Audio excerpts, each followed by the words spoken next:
Welcome to the Fantasy Draft Weekly Rundown. Joining me as always is co-host and NFL Iron Man London Fletcher. London, playoffs started last week. What'd you make of the first set of games, and how come your Redskins couldn't pull off a victory? Man, you're starting off early, right from the start, huh? You know, Right for the jugular. I really expected Washington to beat Green Bay. Started off the game pretty good, jumping out to the 11-0 ball game, and then the Aaron Rodgers and the Green Bay Packers offense got going. They weren't able to get enough pressure on Aaron Rodgers. That was the difference in the ball game. Only ended up getting the one sack, which was a safety early in the ball game. But other than that, he had too much time to throw the football, and the receivers were able to get open because of all that time that he had. As far as the Seattle Minnesota game, man, I picked Minnesota on my show on Tops, that other pregame show, CBS Sports Network, 9 to 12 this weekend. Catch us Eastern Standard Time. But for them to play that type of ball game and to lose it at the end on a 27-yard field goal, man, it just doesn't seem right. So, you know, um, the Cincinnati Pittsburgh game, wow, got out of control. Vontez Burfict he lost his mind at the end of the game, committing the Yep. costly 15-yard penalty. As far as the whole Pac-Man Jones deal and Joey Porter, I'm more like, okay, well, what's Porter doing on the field? So I don't really fault Pac-Man as much as I do Vontez Burfict with his penalty. So Kansas City went into Houston and and put a beat down on Houston. I was surprised that Bill O'Brien didn't decide to bench Brian Hoyer at some point in time. To go out and allow him to perform like that. That was unfortunate. Yeah, it was pretty brutal, and it was an interesting weekend as a whole. It was the first time all four road teams won in Wild Card Weekend, so that was interesting. Do you think we have? They were all favorites, by the way, so there were no real upsets. But do you The think there's an Redskins game underdog? was an upset, man. That Redskins was an upset. There you go. Do you think there's an underdog that pulls off a win this week? um, I guess if there's one that can possibly pull off an upset, and I don't know the spread, would be Seattle over Carolina. I'm assuming that Carolina is the favorite in this game.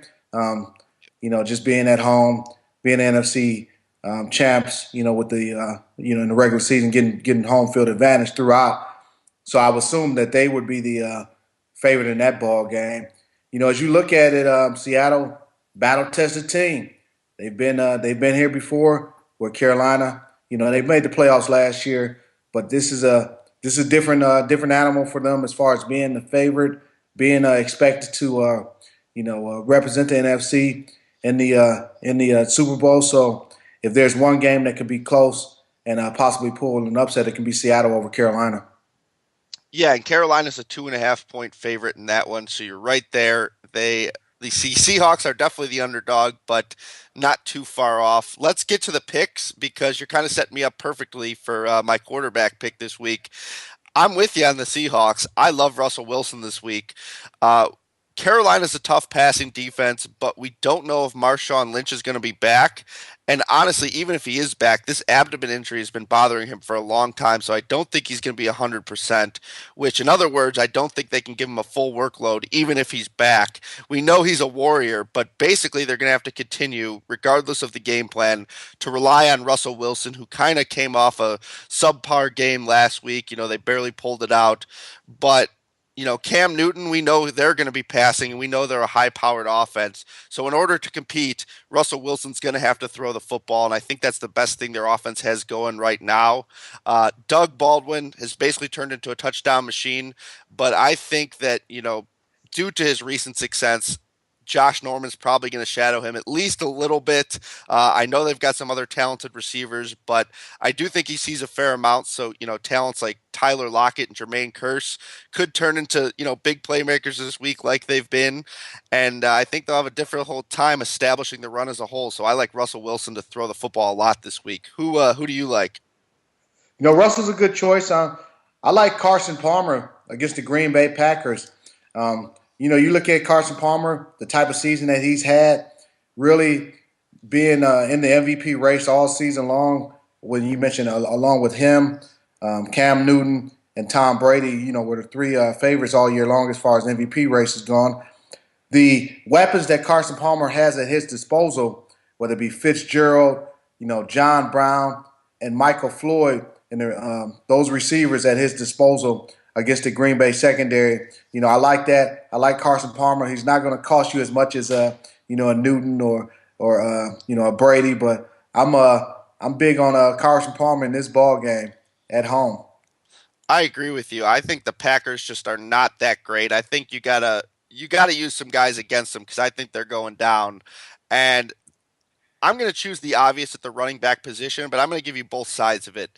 David Johnson's still only 11,300, and he's really the only sure thing back of the week, assuming D'Angelo Williams, who was in a walking boot today, and Marshawn Lynch, who's been sitting out. Assuming they're not playing, David Johnson is really the guy at the running back position, and he's still priced way too cheap at 11,300.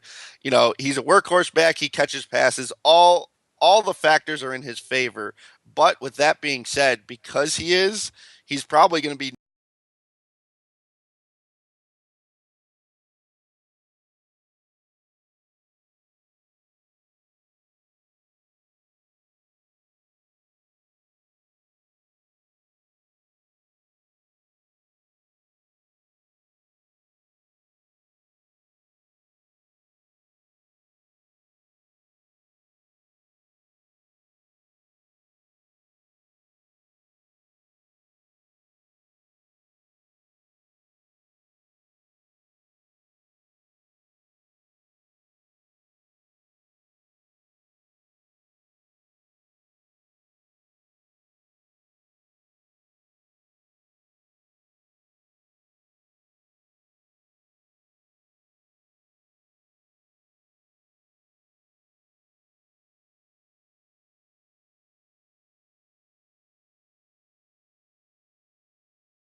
Is going to be injured. Last time Arizona faced the Green Bay Packers in Arizona, Aaron Rodgers was sacked 8 times. So I don't think Mike McCarthy is going to go in there with the mindset thinking that he's going to be able to throw the football around on this defense, drop back and let Aaron Rodgers throw the football. So they're going to have to run the football. They started to establish the running game last week against Washington, had great success. Eddie Lacy had a good game, 63 yards on 12 carries and a touchdown. So Eddie Lacy's the guy that I like, and they'll also get him the ball in the screen game, stuff like that, check down. So Eddie Lacy is another running back that you can put in your lineup. well, you won't hear me calling you crazy, at least not for Eddie Lacy. I was on him last week. I was a big fan. The only problem with them is both backs scored last week. They're kind of splitting it evenly. So just like pretty much every other situation besides the Cardinals, there's some form of committee, and good luck deciphering it this week. But I agree with you. I like Eddie Lacy. I think he will probably get the first crack at goal line too, so that definitely helps. Make sure you Right. stay tuned to the second half of the rundown when we do receivers, tight ends, the defense, and of course the questions.